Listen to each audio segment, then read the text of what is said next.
అస్సలాము అలైకుం. నమస్కారం అండి అక్బర్ బాషా గారు. ఇప్పుడు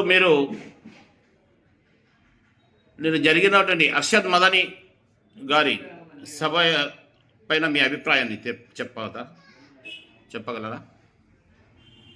నిన్న జనాబ్ మౌలానా సయ్యద్ అర్షద్ మదనీ సాహెబ్ గారి యొక్క ప్రోగ్రాం, ఉలమాల ప్రోగ్రాం, అదేవిధంగా ముస్లిం ప్రజల యొక్క ప్రోగ్రాం అందరూ విచ్చేసి అక్కడికి ఏవైతే తన యొక్క రాజ్యాంగం, ఈ దేశాన్ని కాపాడేటువంటి రాజ్యాంగాన్ని పరిరక్షించాలా, జాతీయ సమైక్యతను ముందుకు తీసుకొని పోవాలా, దాన్ని కాపాడాలా అనే విధంగానే అక్కడ సభ జరగడం జరిగింది. ఆ సభకు అనుకున్నటువంటి జనాభా కంటే ఎక్కువ శాతం జనాభా హాజరై తన యొక్క బాధలను, తన యొక్క కష్టాలను, ఈ యొక్క దేశం కోసం పడినటువంటి పాటలను అక్కడ వివరించడం జరిగింది. ఆ సభ ఒక ముఖ్య ఉద్దేశం ఒకటి, ఏదైతే రాజ్యాంగంలో పొందుపరిచినటువంటి స్వేచ్ఛను హరించకుండా రాజ్యాంగం విధంగానే కొనసాగాల అనే విధంగా సభ జరగడం జరిగింది. మేము కూడా వ్యక్తిగతంగానైనా సరే, తెలుగుదేశం పార్టీ తరపునైనా సరే, రాజ్యాంగం పద్ధతి ప్రకారమే నడసాలని కోరుకున్నటువంటి పార్టీ మేము.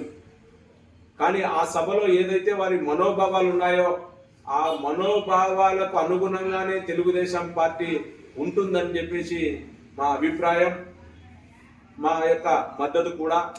అందుకే మైనార్టీ ప్రభుత్వ సలహాదారుడైనటువంటి ఎంవిఎస్ షరీఫ్ గారు కూడా అక్కడికి హాజరు కావడం జరిగింది.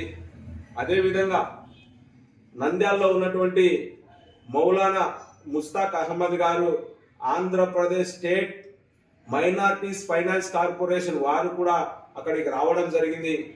మదనపల్లె ఎమ్మెల్యే షాజహాన్ గారు గుడికి అక్కడికి రావడం జరిగింది. తెలుగుదేశం పార్టీ తరఫున రావడమే కాదు, అక్కడికి జనాలు సమీకరించడానికి కూడా తెలుగుదేశం పార్టీలో ఉన్నటువంటి ముస్లిం మైనార్టీల యొక్క కార్యకర్తలు కూడా అక్కడికి తండోపతండాలుగా తరలించేదాని కోసం, వారికి సేవలు అందించేదాని కోసం, వారికి ఆహార యొక్క భోజనాలు కల్పించేదాని కోసం చాలా కష్టపడడం జరిగిందనేది గుడికి ఈ సందర్భంగా మేము తెలియజేస్తా ఉన్నాం. మరి ఈ సభలో కొన్ని తీర్మానాలను ప్రవేశపెట్టడం జరిగింది అర్షద్ మదనీ సాహెబ్ గారు. ఆ తీర్మానాల పట్ల మీరు సంతృప్తిగా ఉన్నారా? అలాగే మీరు సపోర్ట్ చేస్తున్నటువంటి తెలుగుదేశం పార్టీ ఏ విధమైన సహకారాన్ని అందించింది ఈ సభకు? మీరు ఒక్కసారి ఏదైతే మదనీ గారు తీర్మానించినటువంటి తీర్మానాలు చెప్తే గన దాన్ని బట్టి మేము మీకు వివరంగా వివరించడానికి సిద్ధంగా ఉన్నాం. వక్ఫ్ బోర్డ్ అనేది ఈరోజు పెట్టింది కాదు, గత ఎన్నో సంవత్సరాలుగా ఈ దేశంలో ఉన్నటువంటిది. బ్రిటిష్ సామ్రాజ్యం ఉన్నప్పటి నుంచి వక్ఫ్ బోర్డు ఉంది, దాన్ని అలాగే ఉంచాలి. అలాగే అందులో నుంచి 7 మందిని ముస్లిమేతరులను పెడుతున్నారు. అలా కాకుండా అందరినీ ముస్లింలనే పెట్టాలి. వక్ఫ్ బోర్డు అనేది కేవలం ఇది ముస్లిం సంబంధించినవి కూడా చెప్పడం జరిగింది కదా, దానిపైన మీ అభిప్రాయం? వక్ఫ్ అనేది ఎవరైతే ముస్లిం పెద్దలు ఉన్నారో వాళ్ళు తన యొక్క వ్యక్తిగతమైనటువంటి ఆస్తులను, వేల కోట్ల ఆస్తులను ఈ యొక్క ముస్లిం సమాజం కోసం వారు దారాదత్తం చేయడం జరిగింది. అది తిరిగి తీసుకోకుండా ఉన్నటువంటి దానిగా వాళ్ళు ప్రకటించి రిజిస్టర్ చేయడం జరిగింది.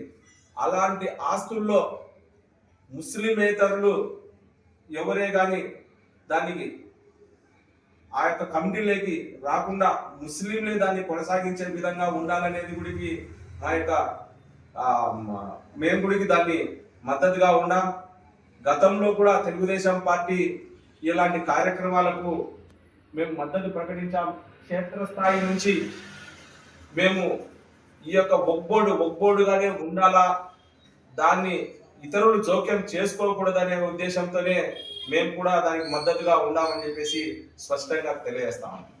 ఈరోజు పార్లమెంట్లో జమిలీ ఎన్నికల గురించి జరిగిన ఓటింగ్లో పార్టీ తెలుగుదేశం పార్టీ మరియు ఆంధ్రప్రదేశ్లో ప్రభుత్వం చేస్తున్నటువంటి కూటమి పార్టీ సపోర్ట్ చేసింది కదా.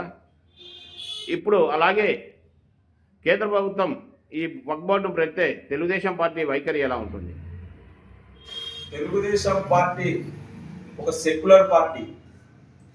అన్ని మతాలకు, కులాలకు, భాషలను, అదేవిధంగా సాంప్రదాయాలను, వారి యొక్క వ్యక్తిగతమైనటువంటి సాంప్రదాయాలను గౌరవించే పార్టీ. తెలుగుదేశం పార్టీ ఎప్పటికీ నీకు ముస్లింలకు అండగా ఉంటుంది, ముస్లింలకు రక్షణగా ఉంటుందని చెప్పేసి మేము స్పష్టం చేస్తా ఉన్నాం. అదేవిధంగా పార్లమెంటులో జరిగినటువంటి ఏ దానికైనా సరే గతంలో కూడా మా ఎంపీ ఎన్ఆర్సీ, ఎన్పిఆర్, ఎన్ఆర్సీ దాని మీద వ్యతిరేకించి బయటికి రావడం జరిగింది. అదేవిధంగా మేము కూటమిలో ఉన్నాం కనుక పూర్తి స్థాయిలో కేంద్ర ప్రభుత్వానికి మా ప్రభుత్వం తరఫున చంద్రబాబు నాయుడు గారు అయితేనేమి, అదేవిధంగా చంద్రబాబు నాయుడు గారి తరఫున పనిచేసే వాళ్ళైతేనేమి ఖచ్చితంగా కేంద్ర ప్రభుత్వానికి విన్నవిస్తారని చెప్పేసి మాకు నమ్మకం ఉంది. ఈ వక్ఫ్ బోర్డ్ బిల్లు పైన మీరు ఎప్పుడైనా అధిష్టానానికి ఈ విషయాన్ని దృష్టికి తీసుకెళ్లారా? తీసుకెళ్తే వారు ఏం చెప్పారు? దీనిపైన వక్ఫ్ బోర్డు దానిపైన ఆంధ్రప్రదేశ్ తరపు నుంచి ఒక కమిటీ వేయడం జరిగింది. ఆ కమిటీలో ప్రభుత్వం తరపున కొంతమంది నియమించి దీని యొక్క ఏదైతే అధ్యయనం లోతుగా చేయాలని చెప్పేసి ఆ యొక్క దిశగా ఈ యొక్క కమిటీ అనేది పనిచేస్తూ ఉంది. అదేవిధంగా కేంద్ర